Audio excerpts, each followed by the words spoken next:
boa noite a todos. Sejamos todos bem-vindos, encarnados e desencarnados. Que a doce paz do Mestre da Paz mantenha a paz em todos nós. Do livro Vinha de Luz, através da mediunidade do nosso querido Chico, por Emmanuel, lição 105.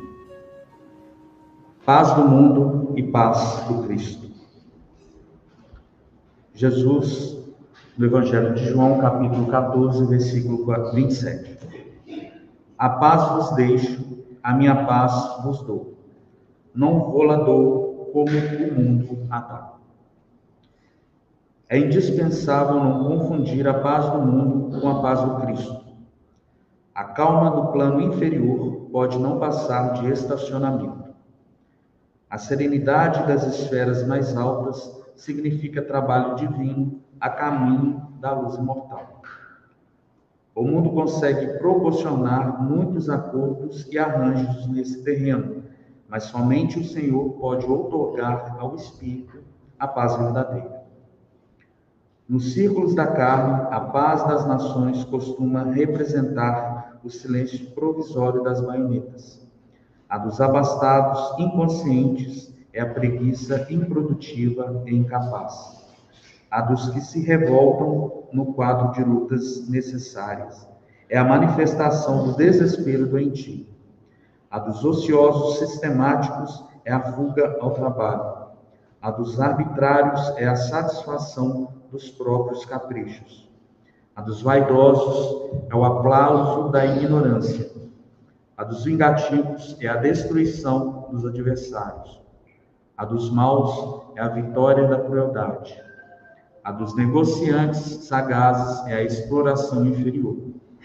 A dos que se agarram às sensações de baixo teor é a viciação dos sentidos. A dos comilões é o repasto opulento do estômago, embora haja fome espiritual no coração. Há muitos ímpios, caluniadores, criminosos e indiferentes que desfrutam a paz do mundo. Sentem-se triunfantes, venturosos e dominadores no século. A ignorância endinheirada, a vaidade bem vestida e a preguiça inteligente sempre dirão que seguem muito bem.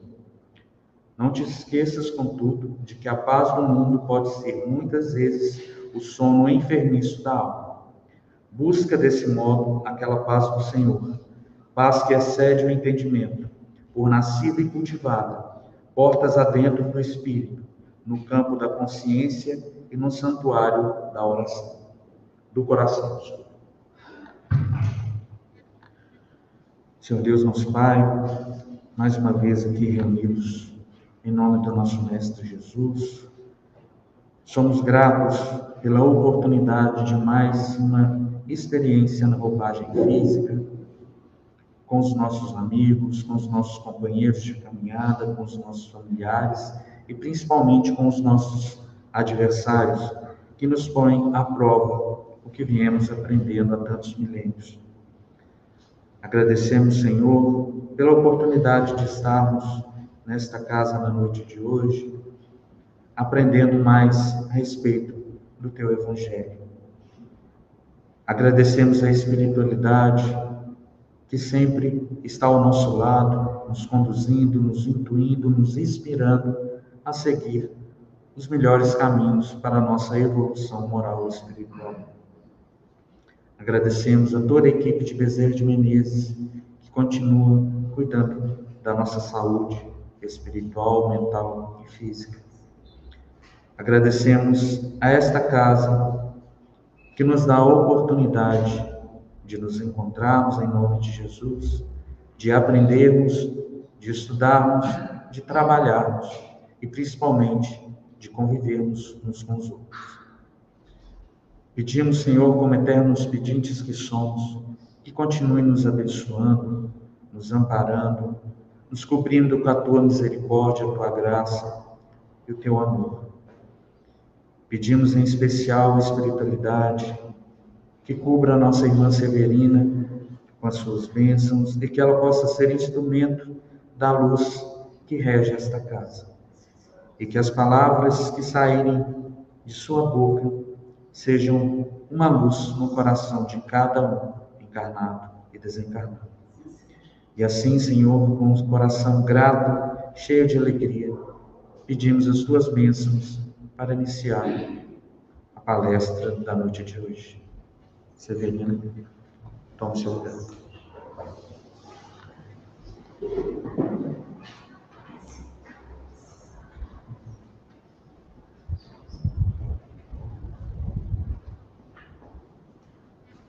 Queridos irmãos dos dois planos de vida, que nos abençoe Jesus, o doce Rabi da Galileia. Que coisa boa, ver a casa tão cheia assim. Tinha gente que tinha muito tempo que não vinha, veio hoje para a gente estudar o Evangelho. E Jesus deve estar muito feliz, falando, eles estão lá na casa do Bezerra, sentadinhos, estudando o Evangelho. Que a gente possa, então, aproveitar a noite de hoje, em comemoração aos 160 anos do Evangelho segundo o Espiritismo. Vamos para mais um capítulo dessa noite. Eu queria pedir licença a todos que estão presentes, encarnados e desencarnados, para mim poder enfatizar uma família que veio de Coronel Fabriciano, do Grupo Espírita Vovô Pedro, que estão aqui hoje nos dando essa presença linda, tá? É o Felipe, com a esposa ali, Clerinha, e o Juan. Muito obrigada pela presença de vocês, tá? Então, gente, hoje nós vamos estudar mais um capítulo do Evangelho, lembrando que nós estamos nessa situação de renovação, estamos sempre nos renovando, né? E para que nós precisamos dessa renovação, para quê? Para a gente raciocinar, escolher, aprender, porque o mundo é feito de escolhas, né? E a reflexão de hoje vem muito a calhar com essa questão do poder que está minando aí em todo o planeta. Não se pode servir a Deus e a Mamon. E o sentido da palavra Mamon relaciona-se justamente, viu, Juan? Você me perguntou ainda agora, eu falei, você vai ter um pouquinho de paciência, porque nós vamos falar isso durante a palestra. A palavra Mamon relaciona-se às coisas materiais, aos prazeres desequilibrados que estão afetando nossos sentimentos espirituais e que são os únicos capazes, né, as coisas espirituais são os únicos capazes de nos levar à felicidade. Mamon não era o nome de uma divindade, mas era um termo de origem hebraica que significava dinheiro, riqueza ou bens materiais de uma forma geral. É um termo derivado da Bíblia. Mas Kardec, o nosso codificador, o relaciona com o império das coisas materiais. E o Espírito Emmanuel, nosso querido Emmanuel, no livro Caminho, Verdade e Vida, nos diz o seguinte, através da mediunidade abençoada de Francisco Cândido Xavier. Como o reino de Deus ainda não é da terra, não se pode satisfazer a Jesus e ao mundo a um só tempo. Isso também está escrito em Mateus, no capítulo 19, versículos 16 a 24, Lucas, capítulo 12, versículo 18 a 25, e Marcos, no capítulo 10, versículos 17 e 25. E Jesus disse, eu vos digo mais uma vez, é mais fácil um camelo passar pelo buraco de uma agulha do que um rico entrar no reino dos céus. Estaria Jesus fazendo uma condenação aos ricos e à riqueza? Obviamente que não. Mas no relatório bíblico, alguém expressa o desejo de seguir Jesus. Contudo, ao ouvir de Jesus que ele precisava deixar tudo para segui-lo, a pessoa se afasta por ele ser muito rico. E a palavra camelo, em grego, significava uma corda grossa com que se amarravam os barcos. E a agulha, como vocês estão vendo aí na nossa imagem, né, era uma pequena porta situada num dos portões da muralha de Jerusalém. O evangelista Mateus, no capítulo 19, versículo 24, diz o seguinte: as palavras passar um camelo pelo buraco de uma agulha é uma expressão proverbial, semelhante a várias outras usadas no mundo antigo para descrever uma impossibilidade. Os seus discípulos, ouvindo isso, admiraram-se muito, dizendo: mestre, mas quem poderá então salvar-se? Jesus, olhando para eles, disse-lhes: aos homens isso é impossível, mas a Deus tudo é possível. O versículo é mais fácil um camelo passar pelo buraco de uma agulha. É uma metáfora, então, que foi usada por Jesus para explicar que a riqueza pode ser um obstáculo para a vida espiritual. Pode ser, ele não condena a riqueza. Jesus quis dizer que a salvação não pode, de maneira alguma, ser comprada com dinheiro, mas sim com a humildade, com a fé, são muito mais importantes do que a riqueza. O evangelista Marcos, no capítulo 10, versículo 25, diz: Jesus responde que ele deve seguir os mandamentos, mas o homem ainda insiste e pergunta: o que mais preciso fazer para alcançar a salvação ou chegar ao teu reino? Então, Jesus diz a famosa frase: é mais fácil passar um camelo pelo fundo de uma agulha do que um rico entrar no reino de Deus. E o camelo, como nós sabemos, ele é um animal que representa para a gente resistência, resiliência. No deserto, ele tem aquela questão de se adaptar, né, ao deserto, aquele calor intenso, e sobrevive daquelas mais adversidades. Mas o moço rico estava a um passo da vida eterna. Só uma coisa lhe faltava: remover o ídolo do dinheiro do seu coração e seguir Jesus. Quando ouviu Jesus dizer: falta-te uma coisa, uma somente, vende tudo que tens, dá aos pobres e volta, e vem me seguir. Mas ele não quis e foi embora triste. Ao proclamar que não se pode servir a Deus e as riquezas, o mestre reportava-se ao problema do apego que nós ainda temos tanto. Não somente as coisas materiais, a gente fala meu filho, minha esposa, meu marido, minha nora, meu genro, como se fossem posses nossas, né? Isso é bem próprio da tendência humana. O indivíduo, quanto mais ganha também, mais ele quer ganhar. E Chico Xavier nos alertava quanto ao poder. Ele diz para nós que a prova do poder é mais difícil do que a da miséria. É mais difícil que a da miséria, porque o poder fica ali, ó, instigando o outro. Venha mais, faz mais, você precisa de mais, trabalhe mais, venda mais. Nós não podemos viver só em função de acumular bens terrenos. Nós precisamos de ter esse equilíbrio.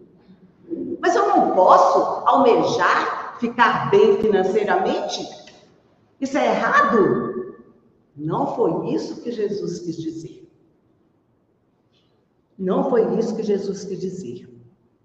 Errado é colocar isso acima de Deus. Então, nós precisamos nos esforçar para colocar o lado espiritual acima das coisas materiais. Isso é a nossa transformação moral. Jesus trouxe todos os ensinamentos para nos orientar no campo reto e se utiliza, então, dessa passagem para educar o povo e os seus discípulos que o acompanhavam. Mas ele diz também, no seu evangelho, que nós temos um só Senhor.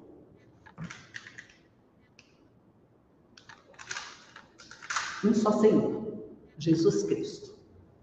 Guia, modelo da humanidade. E Lucas, no capítulo 16, versículo 13, fala para nós o seguinte: nenhum servo pode servir a dois senhores. Se os cristãos de todos os tempos, nós nos encontramos ainda em dolorosas situações de perplexidade nas estradas do mundo, é que depois dos apóstolos e dos mártires, na maioria tem cooperado na divulgação, muitos ainda têm cooperado na divulgação de falsos sentimentos em respeito ao Senhor a quem devemos servir. E como o reino do Cristo não é da terra, não se pode satisfazer a Jesus e ao mundo. A tarefa primordial do discípulo é, portanto, esta: compreender o caráter transitório da existência carnal, consagrar-se ao Mestre como centro da vida e oferecer aos semelhantes os seus divinos benefícios. Mais uma vez, nos vem Emmanuel, no livro Caminho, Verdade e Vida, capítulo 142, a nos dizer isso. Precisamos compreender o caráter transitório da existência. Nós estamos aqui de passagem. Somos todos passageiros, né? Estamos todos na fila. Caráter transitório da existência carnal.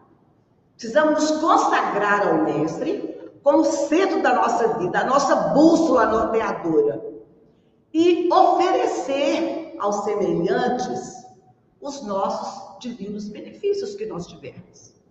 E não precisa tanto de material, não. Você pode oferecer um sorriso. Você pode oferecer o seu ouvido para alguém que está precisando de ser ouvido. Você pode oferecer a sua palavra amiga. Você pode fazer uma visita. Tem tanta coisa que a gente pode fazer que não independe de coisas materiais, né?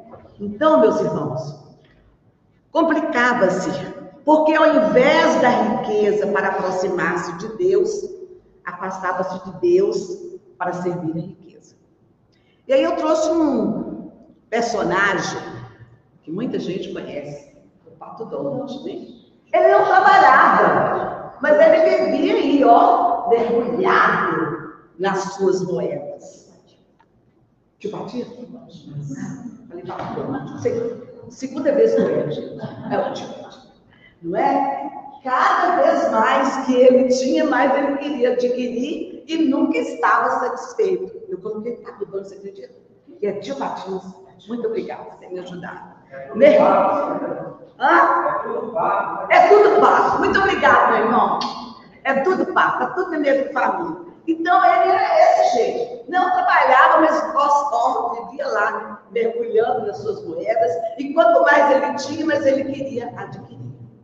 Mas aí, Kardec fala para nós, aqui, o livro dos Espíritos que eu coloquei aqui, achei que vocês tinham pegado ele de mim. Em 3 questões, ele fala que a gente precisa trabalhar, mesmo para adquirir alguma riqueza, a lei do trabalho. No capítulo 3 aqui do livro dos Espíritos, as questões 674, 675 e 676. Kardec fala para nós da necessidade do trabalho. Na 674, ele perguntou o seguinte: a necessidade do trabalho é uma lei da natureza? Os Espíritos responderam: o trabalho é uma lei natural. Por isso mesmo, é uma necessidade. E a civilização obriga o homem a trabalhar mais, porque aumenta suas necessidades a seus prazeres. Então, se eu quero fazer uma viagem lá na Europa, eu tenho que trabalhar mais. Eu vou pagar em dólar, eu vou precisar de euro para me poder gastar lá. É uma questão de necessidade. Quanto mais você quer mais prazeres, mais luxo, você tem que trabalhar mais. Na 675 foi o seguinte: não se deve entender pelo trabalho, senão as ocupações materiais? E os Espíritos responderam: o que vocês acham? Responderam sim ou não? Vou repetir a pergunta. Não se deve entender pelo trabalho, senão as ocupações materiais? Sim ou não? Não, muito bem. Galera bacana, estou estudando mesmo. Estou desenhando uma notinha bacana aí para eles. Não. O espírito trabalha como o corpo. Toda ocupação útil é um trabalho. Fechou. Toda ocupação útil é um trabalho. Isso é maravilhoso, né? E na 676, que é a última, Kardec perguntou, mas por que o trabalho é imposto ao homem? E a resposta é um pouquinho maior. É uma consequência de sua natureza corporal. É uma expiação e, ao mesmo tempo, um meio de aperfeiçoar sua inteligência.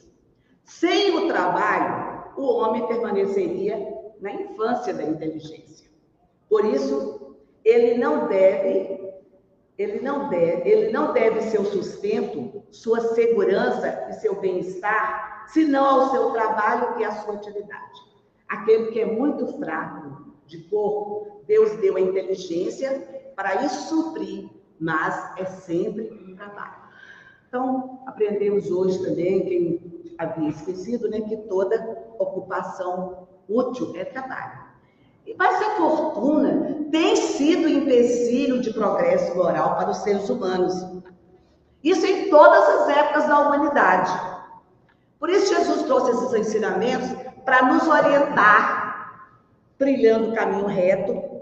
E ele se utiliza dessa passagem para educar o povo e os discípulos que os acompanhavam. Então, qual seria a verdadeira propriedade? Qual seria a verdadeira propriedade? Vamos ver. A verdadeira propriedade. O homem só possui em plena propriedade aquilo que lhe é dado levar deste mundo. Aquilo que lhe é dado levar deste mundo. O que nós vamos levar?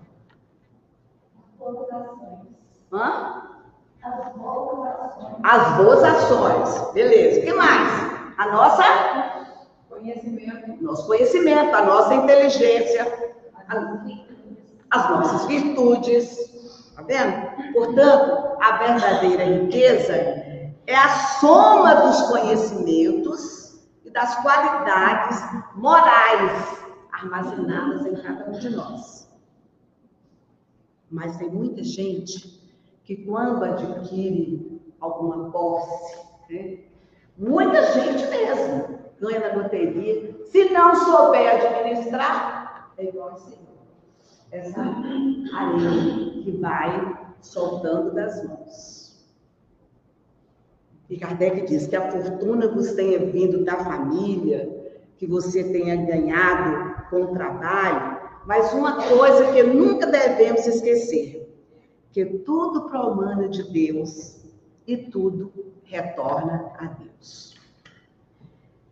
O Momento Espírita tem um áudio muito lindo que chama Verdadeira Propriedade. Mas depois a gente tem aqui, no Evangelho segundo o Espiritismo, há também, nesse capítulo, uma passagem muito bacana que eu achei por bem a gente também dar uma pincelada nela. Jesus em casa de Zaqueu, embora todo mundo já sabe, todo mundo sabe também aqui, tudo Bezerra, foi Zaqueu, né? Então, tendo Jesus entrado em Jericó, passava pela cidade e havia ali um homem chamado Zaqueu, chefe dos publicanos e muito rico, o qual, desejoso de ver a Jesus, para conhecê-lo, não conseguiu devido à multidão. E ele era baixinho igual a nós, né? Tinha uma estatura baixa. Então, o que Zaqueu fez? Correu e subiu numa árvore para ter uma visão melhor de Jesus, né? E ele sabia que Jesus tinha que passar por ali. Chegando a esse lugar, Jesus dirigiu o olhar para o alto e, vendo, disse-lhe: Zaqueu, dá-te pressa em descer, porque preciso que me hospedes hoje em tua casa. A pessoa, se fosse um de nós, ele lá em cima da árvore, Jesus passando, me desce, filho. Hoje eu vou jantar lá na sua casa. Né? Maravilha, né? Você ia descer correndo também, igual o Zaqueu fez, né? Claro que sim, Zaqueu desceu imediatamente e o recebeu jubiloso. Vendo isso, todos murmuravam a dizer: ele foi hospedar-se em casa de um homem de má vida. Por que Zaqueu era tido como um homem de má vida? Porque Zaqueu era publicano. E a sua consciência o acusava do mau uso do dinheiro e das suas riquezas, né? Mas aí, na introdução do Evangelho segundo o Espiritismo, Kardec nos explica mais um pouquinho sobre os publicanos. Eles eram assim chamados, na antiga Roma, eram os cavaleiros arredatários das taxas públicas. Aquele que cobrava imposto mesmo, né? Incumbida cobrança das rendas de toda espécie, quer em Roma ou em outras partes do Império. Emmanuel, no livro Caridade, no capítulo 10, ele escreve que muitos viam então em Zaqueu o avarento incorrigível. Mas Jesus não. O mestre, no entanto, nele identificou o homem rico, mas de nobre coração, capaz de transformar a riqueza em trabalho de beneficência. Humberto de Campos também nos traz um belíssimo ensinamento de Jesus na mensagem O Servo Bom, capítulo 23 do livro Boa Nova. Então, Jesus trouxe o ensinamento que nossa passagem na Terra é temporária, mas tem um propósito. E a matéria é recurso para isso. Temporária, todos os desafios vão ter fim, nada vai ser vivido definitivamente. E o nosso propósito é que nós viemos para evoluir. Tudo que nos tocar precisa ser considerado como uma oportunidade de aprendizado. Tudo tem um sentido maior e nós precisamos nos tornar, meus irmãos, observadores para perceber qual é esse sentido. Então, a matéria é um recurso que nos é útil, mas o apego a ela é que nos traz sofrimento. No livro Palavras de Vida Eterna, não sei se eu trouxe a imagem dele aqui, acho que sim, vamos ver. Palavras de Vida Eterna. Isso. Emmanuel também nos fala, lembra-te de que amanhã retribuirás à vida o que a vida te emprestou, em nome de Deus. E que os tesouros de teu espírito serão apenas aqueles que houveres conquistado em teu próprio benefício, no campo da educação e das boas obras. Emmanuel e Chico Xavier falando para nós, né? Então, gostaria que vocês, por gentileza, lessem junto comigo. Eu li sozinha, nós vamos ler junto. Bora lá? Começando? Lembra-te de que amanhã retribuirás a vida o que a vida te emprestou, em nome de Deus. E que os tesouros do teu espírito serão apenas aqueles que houveres conquistado em teu próprio benefício no campo da educação e das boas obras. Ficou claro? Ficou, né? Então, quem é a linha central das nossas cogitações?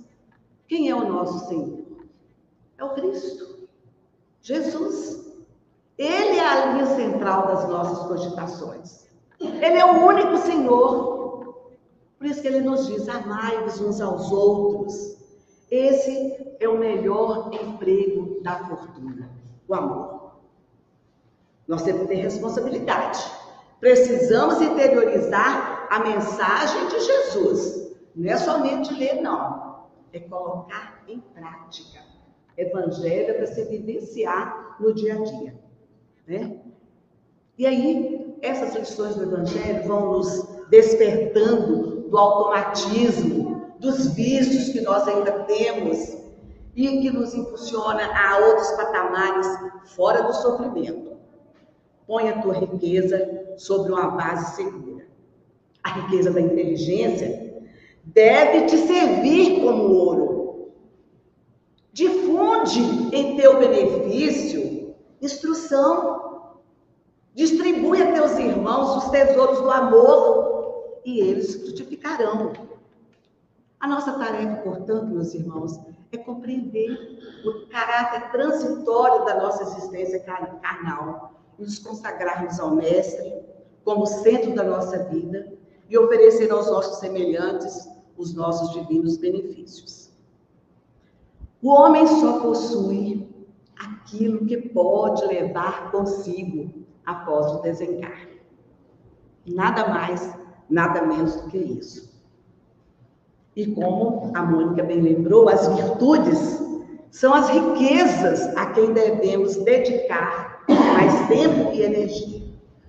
Porque nós não podemos comprar o nosso bem-estar espiritual. Só a prática do bem e da caridade nos oferece tal condição. Portanto, as riquezas legítimas são as conquistadas com trabalho honesto e esforço sem prejudicar a ninguém. Mas aí, como é que nós podemos bem utilizar essa riqueza? Eita, Fê, uma árvore de dinheiro, hein? Como é que nós podemos utilizar a riqueza? Emmanuel nos disse: promover o bem-estar, o progresso da ciência, dos conhecimentos tecnológicos, médicos e proporcionar condições de trabalho. Proporcionar condições de trabalho. A satisfação das necessidades materiais do maior número de indivíduos. Então, a fortuna pode ser um supremo excitante. Por isso, mais uma vez, Emmanuel aqui, no livro Fonte Viva, nessa lição aqui, parece que não tem nada a ver, mas tem tudo a ver, gente. Ela se intitula Do Berço ao Túmulo. Eu perdi ela aqui, Déia, você podia estar para mim, fazendo favor. Do berço ao túmulo. Enquanto a Déia pega, nós vamos ver. Então, fazendo uma pequena retrospectiva, como é que eu estou usando os meus bens materiais? Eu tenho proporcionado isso, eu tenho distribuído dentro das minhas possibilidades. Como é que eu tenho utilizado os benefícios que Jesus nos concede, que Deus nos concede? Acho que é do berço ao túmulo mesmo, tá?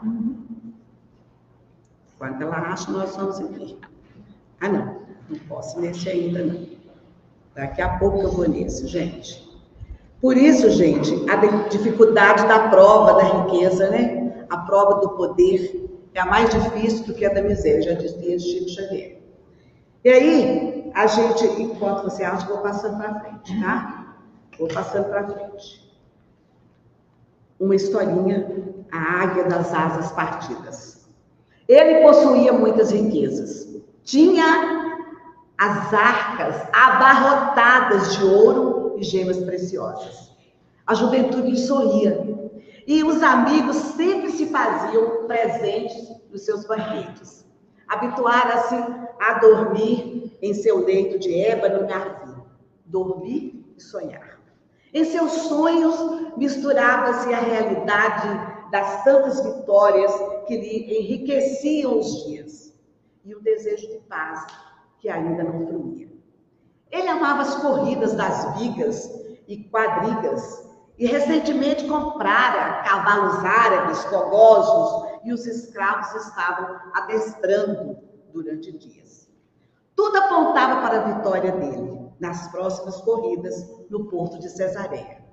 Mas os momentos de tristeza se faziam constantes. A felicidade daquele jovem não era total. Faltava-lhe algo. Ao mesmo tempo, ele temia perder a felicidade que desfrutava. Por isso, ouvindo falar daquele homem singular que andava pelas estradas da Galileia, ele o procurou. E chegou perto dele e disse: bom mestre, que bem devo praticar para alcançar a vida eterna? Desejava saber. Como desejava? A resposta veio sonora e clara. Por que motivo me chamas bom? Bom, somente o Pai o é. A tua pergunta eu respondo. Cumpre os mandamentos, isto é, não adulterarás, não matarás, não dirás falso testemunho, honrarás teu pai e tua mãe. Tudo isso tenho observado em minha mocidade. No entanto, sinto que só isso não me basta. Surdas inquietações me atormentam. Labaredas de ansiedade me consumem. Falta-me algo, mestre. Então, propõe a luz. Vende tudo quanto tens, reparte entre os pobres, vem e segue-me. A ordem, a meiguice daquele homem ecoava em seu espírito. Ele era uma águia que desejava alcançar as alturas. E o Rabi lhe dizia para ele utilizar as asas para voar mais alto. Mas pela sua mente em turbilhão, passavam as cenas das glórias que conquistaram. Porque os amigos confiavam nele. Tantos esperavam a sua vitória. Israel seria honrado com seu triunfo.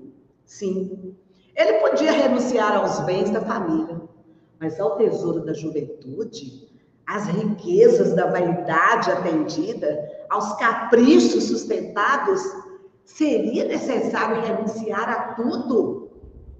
A águia desejava voar, mas as asas estavam partidas.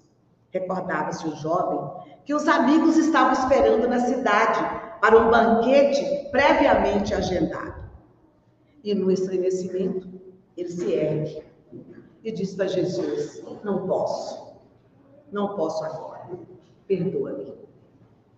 E afastou-se a passos largos. Subindo a encosta, na curva do caminho, ele ainda se volta, olha para Jesus, se deteve, mas vacilou mais uma vez. A figura do mestre se desdenhava na paisagem, aos raios do luar. A luz parecia chamá-lo mais uma vez. Indeciso, a alma do moço parece um pêndulo oscilante. A águia ainda tenta alçar voo, mas o peso do mundo o retém ao sol. Ele se decide. Com passos rápidos, quase a correr, desaparece na noite. Os evangelistas Mateus, Marcos e Lucas narram esse episódio e dizem como o jovem se retirou, triste e pesaroso. Nem poderia ser diferente. Fora-lhe dada a oportunidade de se precipitar no oceano do amor e ele preferiu as areias vãs do mundo. O divino amigo, meus irmãos, está nos chamando diariamente para a conquista do reino da paz. Nós ainda somos, muitos de nós, como aquele jovem rico. Deixamos para mais tarde, para a próxima encarnação, preso que ainda estamos a muitas questões de vaidades pessoais. É bom analisar o que vale mais: a alegria efêmera do mundo ou a felicidade perene que tanto anelamos. Depois, é só optar. Isso foi escrito baseado no capítulo O Mancebo Rico, do livro Primícias do Reino, pelo espírito Amélia Rodrigues, psicografado por Divaldo Pereira Franco. Achou? Beleza. Quem tem amigo não pode dar. O desse viu tudo. Ele diz o seguinte: não te apegues demasiado à carne transitória. Amanhã, a infância, a mocidade do corpo serão madureza e velhice da forma. A terra que hoje retens será no futuro inevitavelmente dividida. Adornos de que orgulhas presentemente serão pó e cinza. O dinheiro que agora te serve passará depois a mãos diferentes das tuas. Usa aquilo que vês para entesourar o que ainda não podes ver. Entre o berço e o túmulo, o homem detém o usufruto da terra, com o fim de aperfeiçoar-se. Não te agarres, pois, à enganosa casca dos seres e das coisas. Aprendendo e lutando, trabalhando e servindo com humildade e paciência na construção do bem, acumularás na tua alma as riquezas da vida eterna. Então, acho que é isso que nesse capítulo que nós conseguimos pincelar, né? Gostaria que vocês, por gentileza, lessem em casa esse capítulo, porque aí a gente guarda melhor, né? E o meu amigo já veio cá me socorrer, gente. Tem os anjos que Jesus manda para nos ajudar mesmo, né? Então, vamos ouvir agora. Ah, ele conseguiu com a outra. Gente, achei que eu não tinha conseguido. Achei que era só um. É como esse senhor fosse Jesus e o rapaz fosse o jovem rico. Espera um pouco mais, não receio da flor, as joias do tesouro que eu tenho não são poucos. Para o teu espírito começa aqui agora o reino da verdade, da luz que aprimora, renuncia a ti mesmo, vem e segue-me. Perdoa-me, Rabi, não posso no momento, estou me preparando para as honras de um evento.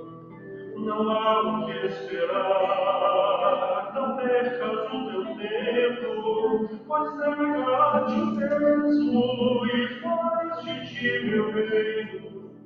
Renuncia a ti mesmo, vem e segue-me.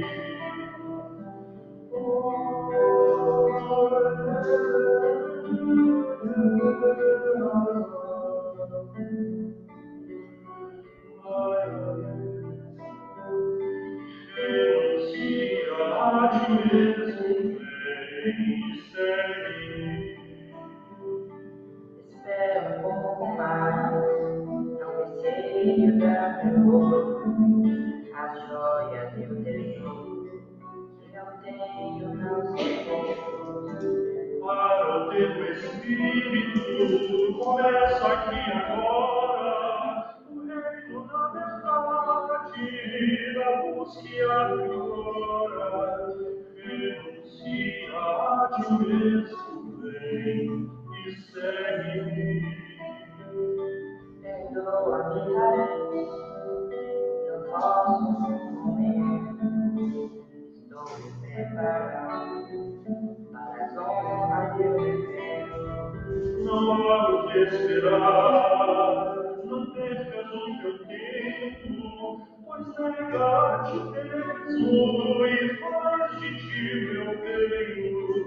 Renuncia a ti mesmo, vem e segue.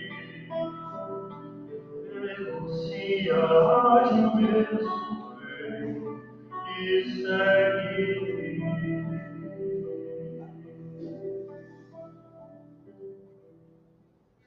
É isso. Mas aí, a música que nós vamos cantar, desculpa esse coro do jovem rico, que a Helena ama tanto.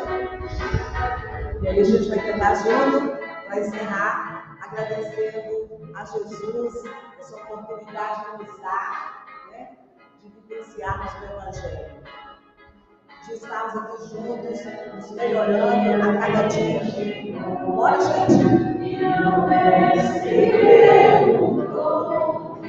O que espera Deus de mim, como posso ser feliz? Ai, de tu me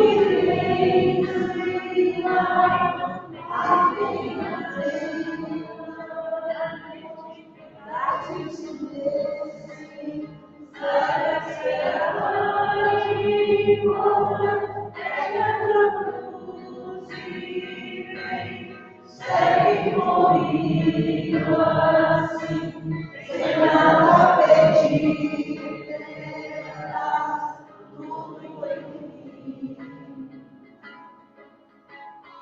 Quem jovem foi embora, deixou tudo pra outra hora, mas Jesus ainda nos diz, é tempo de ser feliz.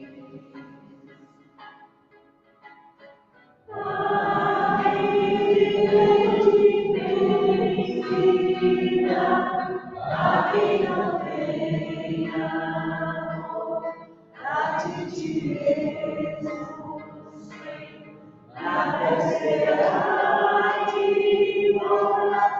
pecado a luz e vem, segue comigo assim, será de paz, tudo enfim.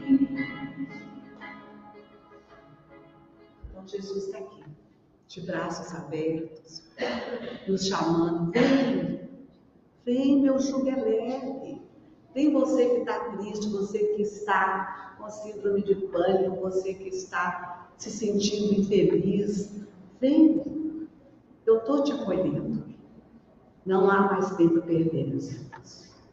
Os tempos são chegados. Que Ele possa continuar nos abençoando, nos colocando cada vez mais esse evangelho belíssimo em nossas vidas, em nossos corações. Muita paz, gratidão pela presença de todos e que nós possamos levar essa energia maravilhosa que estamos usufruindo aqui dos nossos lares. Uma semana cheia da presença de Jesus. Muita paz.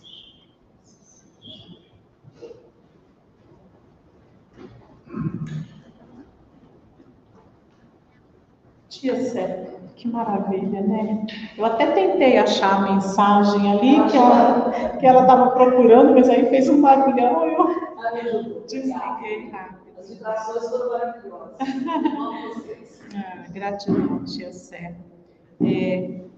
Quando eu lembro que uma vez eu li uma frase, um adesivo estava pregado em um carro, escrito assim: leia Kardec para entender Jesus. Acho que a gente até podia voltar com esses adesivos, porque é maravilhoso. Quando a gente estuda o Evangelho do Cristo sob a ótica espírita, tudo parece tão claro, tão lógico, tão racional, que fica mais fácil de entender e, consequentemente, mais fácil até da gente vivenciar, né? Jesus é a porta, é a chave. Exatamente. Aí, ó, mais um adesivo para a gente fazer para cá. Pois é. É para você ver que o pensamento está aqui, ó, a ideia está aqui, ó, né? Então, meus irmãos, nós só podemos nos unir em prece para agradecer esse momento de aprendizado e pedir a Deus principalmente forças para que nós possamos vivenciar o que aqui a gente ouve. Amado Jesus, Senhor das nossas vidas, envolva-nos na sua luz divina, Senhor. Toma as nossas vidas em suas mãos. Ensina-nos, Jesus, a vivermos colecionando as riquezas espirituais, amontoando os tesouros espirituais, porque estes, Senhor, nós sabemos que nem o tempo, nem as traças irão destruir. Esses serão aqueles que nós colheremos como flores maravilhosas na vida espiritual, se soubermos plantá-los aqui. Envolva-nos, Jesus, na sua luz divina. Abençoa a todos os nossos irmãos. Abençoa a todas as nações deste planeta que está tão necessitado da tua paz. Abençoa, Senhor, a cada nome dos nossos irmãos que se encontram registrados nos nossos livros de prece. Que cada um seja amparado, socorrido conforme a necessidade que tiver nesse momento. Senhor, abençoa esta casa de Dr. Bezerra de Menezes, que é um posto de trabalho ao seu dispor, aos trabalhadores que aqui vêm e a todos os nossos irmãos que, quando entram por essas portas, vêm dispostos a buscar, Senhor, a sua presença em suas vidas. Sê conosco sempre, divino amigo, e que nós sejamos sempre dignos da sua presença entre nós. Que assim seja, graças a Deus.